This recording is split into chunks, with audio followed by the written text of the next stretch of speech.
binabalabal ng Ama sa iyo upang ang makita ni Jesus ay ng Panginoong Ama sa langit ay ang katwiran ni Jesus na nakabalabal sa iyo.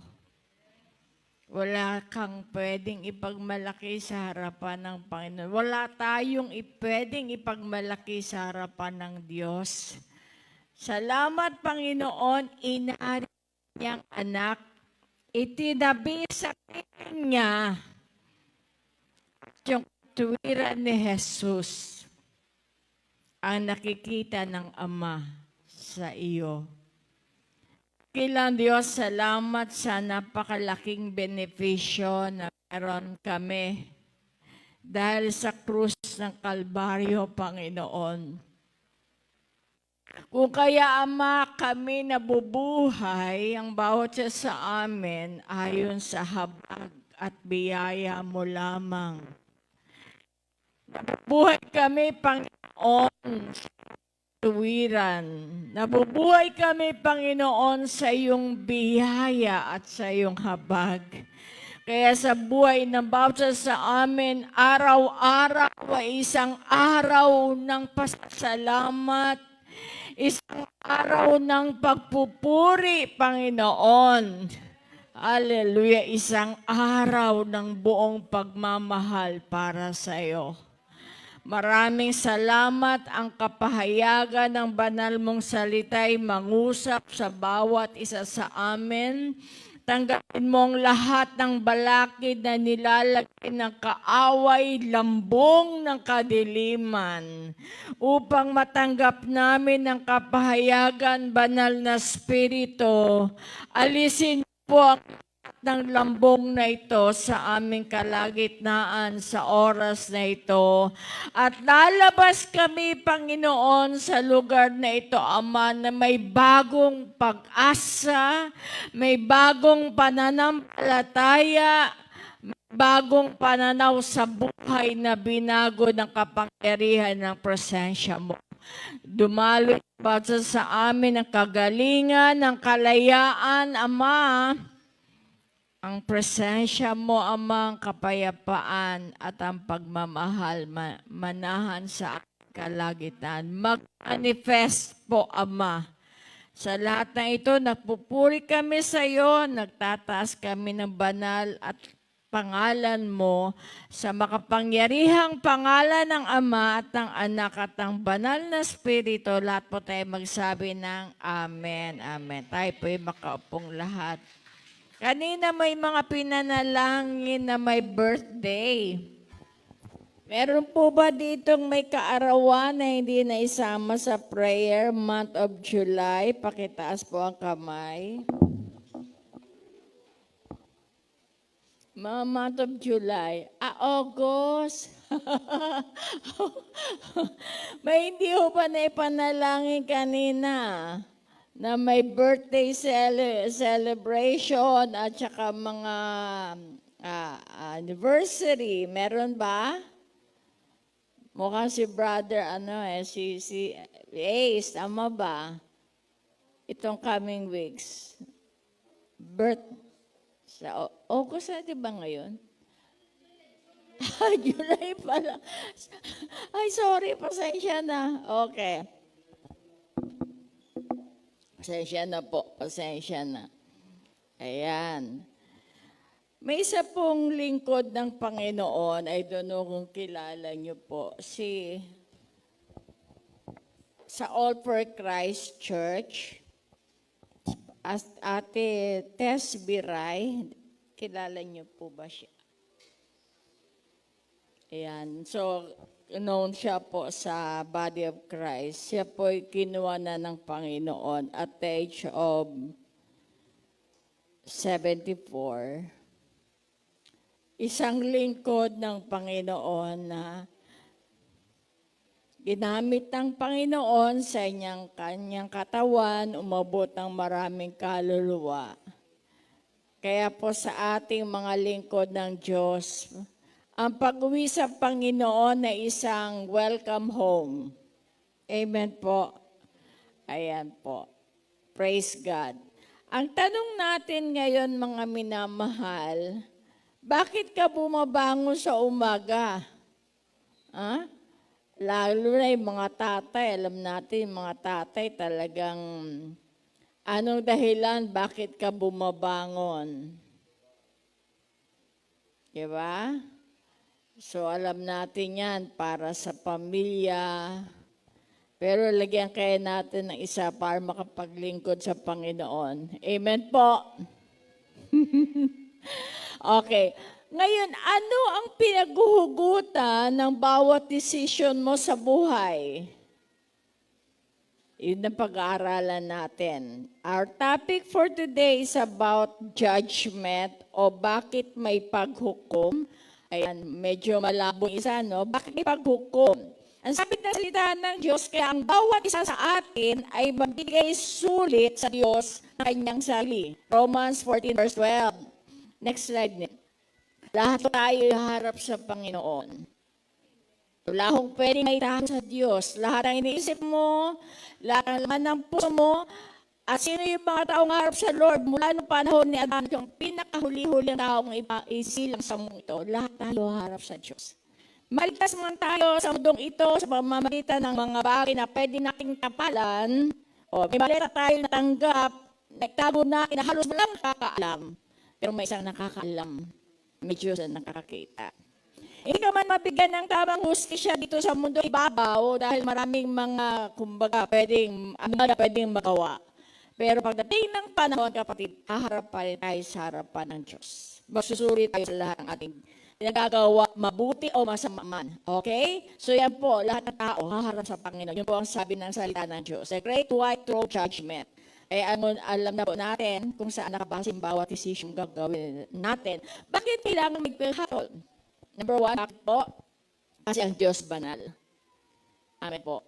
Pag isang tao malinis sa bahay, no? May ba siya malinis? Ayaw niya naman may. The sitting, ano yung pusa? Ay, may akala ko pusa. Ayan. Dahil sa banalan ng Diyos, hindi niya kayang makatiis na, hindi niya kayang tignan ang kasalanan. Okay po ba? Ang Diyos ay banal. Sabi doon, because God is holy and just, at ang isang Diyos na banal ay hindi pwedeng okay lang sa kasalanan. Even a single lie, ayaw ni Lord noon kasi banal po siya. Siya ay Diyos na banal. Ang sabi ng Deuteronomy 32 verse 4, if God never judged, He would be tolerating evil. Kung hindi niya hatulan ang bawat maling ginagawa, okay lang sa kanyang magkamali ka. Tama ba? Sa mga guna po, di ba, mga tatay, ayaw nila ng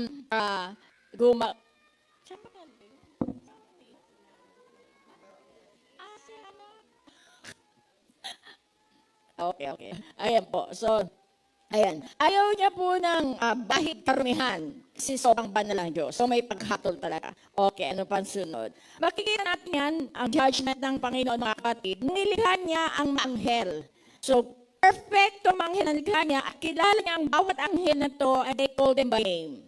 Talaga po, napakadaming anghel ang nilikha ng Panginoon.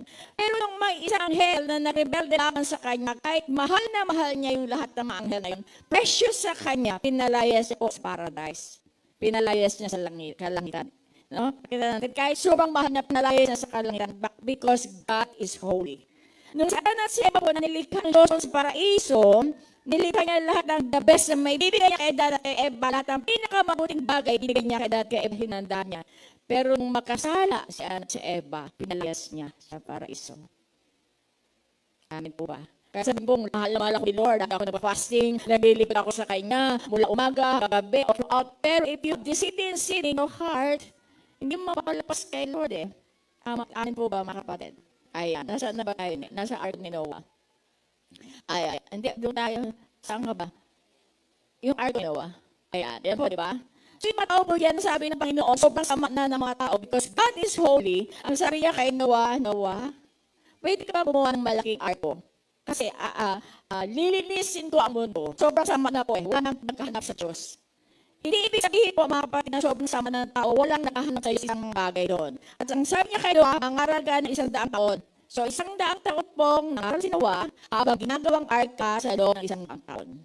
Magsisin kayo, manibalik na kayo sa Panginoon. Pinatawanan lang po siya ng tao. Ang binabanggit niya tukol sa Panginoon, sa Diyos, wala hong nakikinig kayo. Busy sila sa pagtatayo ng bahay. Busy sila sa pag-negosyo. Busy sila sa ano ginagawa nila. Wala sila panahon sa Panginoon. And then, tapos ako yung 100 days, wala nang malakas, 40 days, 40 nights, buksan na tubig sa kalangitan, at taas pang ang tubig, na halos magpuno na yung buong mundo. Wala po naligtas. Si Noah at siyang tatlong anak niya kasama na kanilang asawa. Ang Diyos ba banal? Ang Diyos banal. Okay, next po. The story of Sodom and Gomorrah. Di ba, alam po ito yung Sodom and Gomorrah. Ayan. Yan po ito, yung mga tao, sobrang sama na, because alam niyo po, bakit accountable ka kay Lord? Kasi lahat ikaw ay nilikhaan ng Diyos, perfecto sa harapan niya, binigay ka ng free will. Ano yung free will? Kakayahan mag-desisyon ng tama at mali. Kung ikaw ay robot at ako ay robot, walang paghatol kasi we are pinagagalaw tayo ng samuan eh. Pero dahil likha ka ng Diyos, mga kapatid, na may kakayahang magdesisyon ng tama at hindi, therefore this judgment na nagigitay sa'yo. Kasi naiisipin ito ay tama, ito ay mali. Pero sa Sodom at Gomorrah, ito ay dalawang malaking city na sobrang sama ng tao again. Ayan. So sabi ni ng anghel ng Panginoon, pumunta ka kay Abraham, gugunawin natin ang Sodom at Gomorrah dahil sobrang sama na ng tao. Ayan. So nung pinakita ni Abraham, Lord, napakalaki po ng Sodom at Gomorrah, malaking city po ito. Panginoon, kung may 50 kang naghahanap sa'yo na tao matuwid, susunugin mo ba, tutupukin mo ba ang Sodom at Gomorrah? Hindi. 40 na tao na lang na matuwid.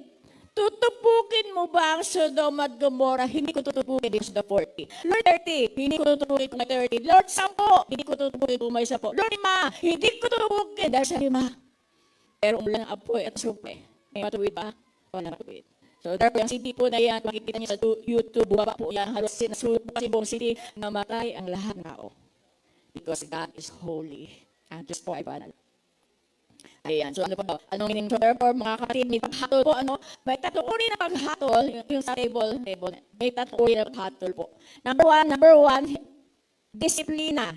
Tayo pong mananampalataya ay may mga bunga yung ginagawa natin. Tama po ba? Pag hindi mo ginawa ito, may paano agad ng tatay mo. Hebrews 6, kasi ang gusto ng Panginoon, inuwid ka, anak ka na eh. Kasi po kami ng mga anak ng Diyos, kanina inawit namin, anak ng Diyos. Sa mga anak ng Diyos, may mababait, may kukulit, may etc. Pero layo anak. Amin po ba? Isang pilit natin, Jesus Christ. So therefore, sa bawat nagawa na decision mo, lagi ipagpapalo ang Diyos. Nagaganto yun sa atin habang nabubuhay ka sa mundo nito. Okay. Pangalawang paghatol is the Bema Seat. Sabi nga po, Bema Seat. Number 2, Bema Seat. Ano ibig sabihin na dahil tayong mananampalataya na anak ng Diyos, darating ang panahon, pag tinuwala tayo ng Panginoon, rapture of the church, dadali tayo sa langit, at doon po mabibigay siya ng reward sa lahat ng ginagawa natin para sa Kanya. Ano tatanggapin kayo nananampalataya? Reward. Ayan po, reward sa paglilingkod, reward pag nagdadala ng kaluluwa sa Panginoon, reward pag natutunan ng lisa, reward pag bahag ka ng salita ng Panginoon, reward na naglilingkod ka sa pamilya mo para kay Lord. Lahat yun may reward. Amin po ba? Ayan. So dahil nananampalataya ka, dahil anak ng Panginoon, tingnan panahon, 1 Corinthians 5:10, tanggap ka ng regalo mula sa Panginoon. Kailangan sisi mga minamahal ang Diyos para sa Panginoon. Isang tao susunugin pala, sabi ng 2 Corinthians, lahat ng gawa natin susunugin. Ito na lang malaking gawa mo, pinakamalaking gawa. Tapos sinala sa apoy, yung gawa, ang mabas, natundok na bato. Amen? Pero ang tao, di lang yung dalay na, isusala ko sa apoy na ginawa natin, isusubukin na ginawa natin sa langit. Amen po. Kung ito ba ay ginto, o ito ba ay gawa sa ahoy, o ito po ba ay gawa sa langit. Amen po? Ayan. Nakakailan ko tayo, iba-iba nga lang. May sobrang talagang paglilingkod, ay dito talaga. May malakahoy, mayroong ipa, etc. Pero, mga kapatid, ligtas ka pa rin. Kaya lang sa langit, mas maganda yung may malaking trono nito. Amen po ba? Ayan. So, lahat ng ginagawa natin mula ngayon, sisiraduhin mo dito. Ayan. Amen. Sabi mo, dito ha, rabawin natin dito ang paglilingkod. Ayan. Paano namin yung pastora? Okay, gano'n. So, paglilingkod po natin sa simbahan, mga kapatid, ayan. Kaya sa church, kasi ito tayo maglilingkod na Lord. Ang simbahan po, hindi asasyon, ito ay baging of Christ. Ito alam po sa pananampalataya, may nag-iingat sa'yo, may protection sa'yo, gumagay sa'yo, na bahagi ng katawan ni Kristo. Ano po ba? Okay, number 2, ito po, nasa minis level side. Ayan, pagdating na dahon, sabi sa Panginoon, nag-isyo ka, at hirap na hirap kang buhat sa pananampalataya mo, hindi ka bumitaw sa pananampalataya mo, nananatili ka sa Panginoon. Kaya tayo ka sasabihin ng Lord, well done, good and faithful servant. Binigyan po ng Lord ng Panginoon. Kaya kapit niya, lahat ng maghihirap sa ulong ibabaw rin na naranasan mo, dahil sa paglilingkod mo, sa pagkilala ng pananampalataya mo, kaya Lord ni Lord. Amen po. Saya. Ayan po. So that will happen pagkatapos ng rapture church. Okay? Yeah. So habang dito po, sa lupa, habang nakabuhan na ang Kristo, hindi malaman ang tao sa tago, tayo mananawalatay sa langit na bigay si Lord. Amen. Napasabi mo pala mo. Kapi lang. Lingkod lang. Pastor, paano si John pala ako? Alam mo kapatid. Pagin ko rin mo yung pagin ko manalangin. Panalangin mo yung nani mo, tayo kung sino mga katigatin mo o kaibigan mo, one way at maglilingkod. Amen po. Huwag kang itiwid sa sarili mo, makita na gawain, palumagpang ka na paraya mo, isang uri ng pilingkod. Isang uri ng paglilingkod na nakanatili kang katayo sa pananampalataya hanggang sa buhay, Lord. That's why we gawin na natin is Panginoon sa pananampalataya. Amen po ba? Amen po. So, dalawang klase kong mahatol. Naman, ito yung mananampalataya, sabi ka, hindi ka nahatulad ng taong kasambo. Kaya muna. Okay po, ano? Ito po, pag mananampalataya ka, dati ng panahon, reward and reward. Or, harap ka sa hatol, kung saan katapon ng taong mananampalataya sa gadahan ng impyerno. Saan mo gustong ikaw ay bigyan ng judgment? Judgment para reward o judgment para hatulan? Sino bigyan? So, hatulan ko para bigyan ng reward sa kamay. Lahat ng tayo gusto. Sabi nga hindi, dati nga ako, lahat ng tao ay lahat sa Diyos para hatulan sa pangako buhay ng kahabakan. Dalawang ikaw, it's either hindi pa or either hindi ko kasakita. Okay po?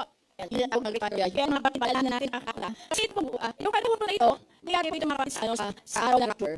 Pero yung great rapture judgment, magkaroon na po yan sa matagal pang panahon. Ang natin, rapture, may 1,000 years millennium, mga tao yung mahama papunta sa impyerno, makalasyal din tayo sa Hades. Bago lang. Ako po nyo. Ikaw naman naman kaya, pagdating ng rapture church, dumating na doon kay Lord. Kaya wala may kapitang lang Lord ang pala ko sa inyo. Ang dami mo hindi.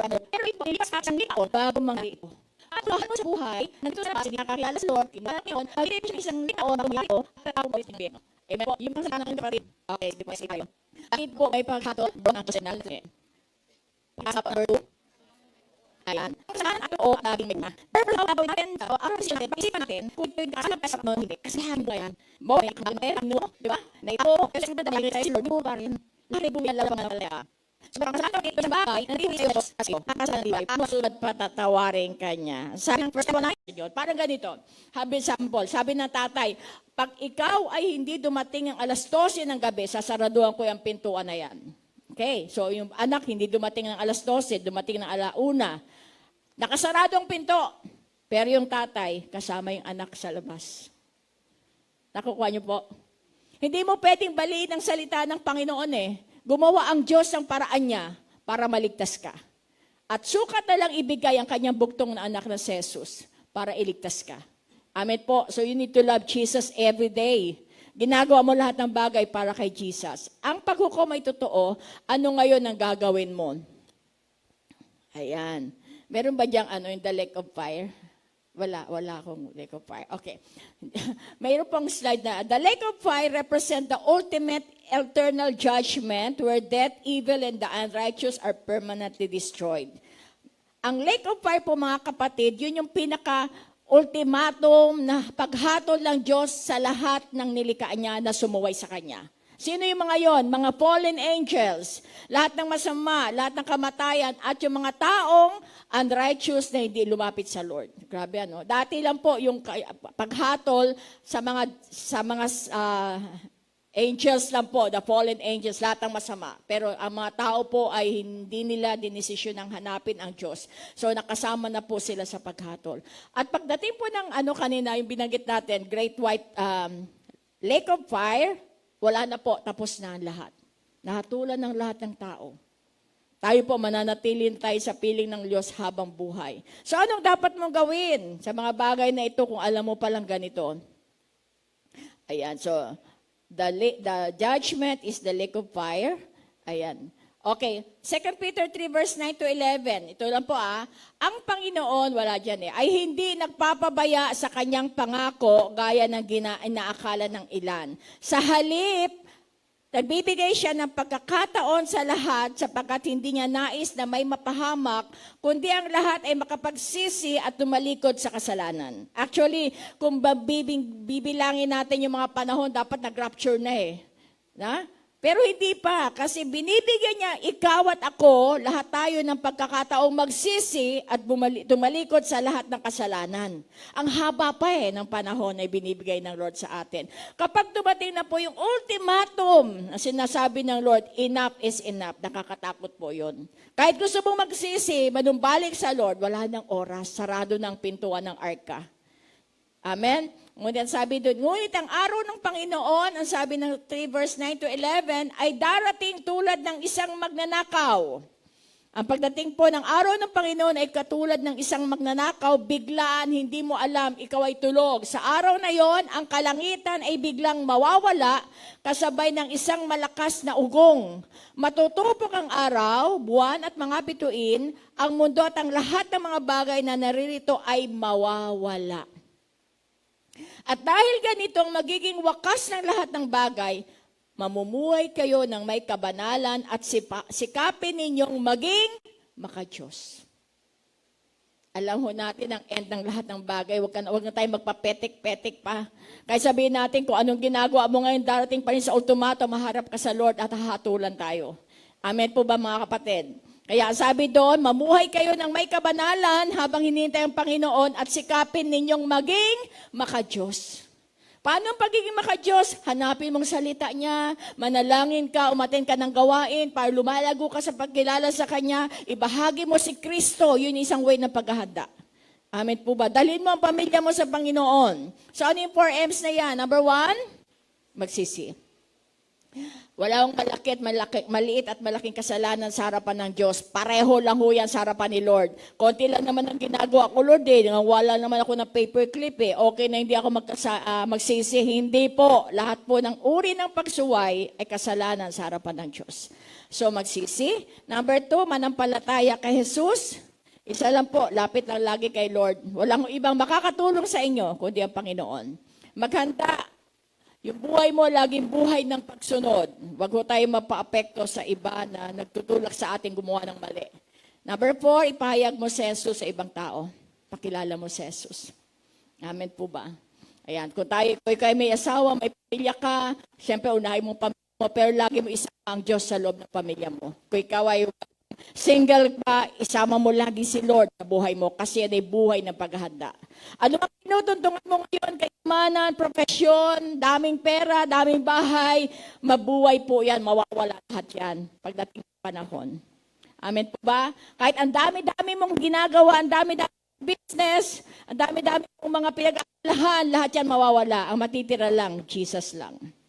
Amen po ba? Ayan po. So, okay na ne? Tayo po ito mayong lahat. Praise God.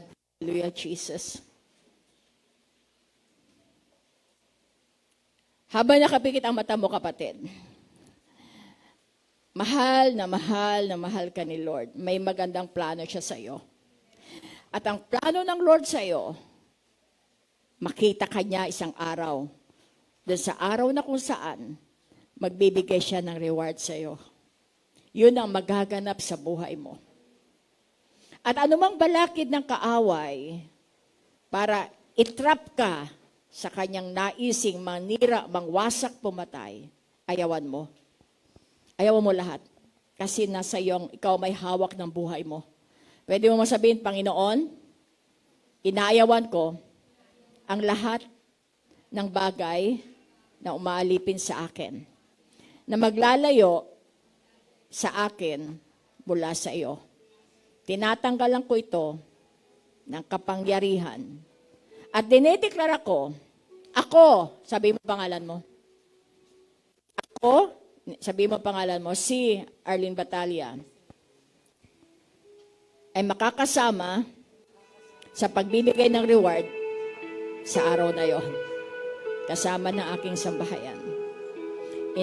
Inaangking ko na aking buong pamilya ay makakasama ko sa araw ng rewarding. Salamat, Panginoon, nakatayo ako sa pangako mo na ako at ang aking buong sambahayan ay maliligtas. Yan pong aking deklarasyon sa makapangyarihang pangalan ni Jesus. Amen. Lord, I pray right now, Lord, wala po kalagitnaan sa oras na ito ang haharap sa white throne judgment.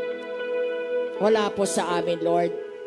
Sa kasama ng aming pamilya at sambahayan. Therefore, I declare and I pray right now, Panginoon, isang pusong paghahanda, palitan mo ang puso ng bawat isa.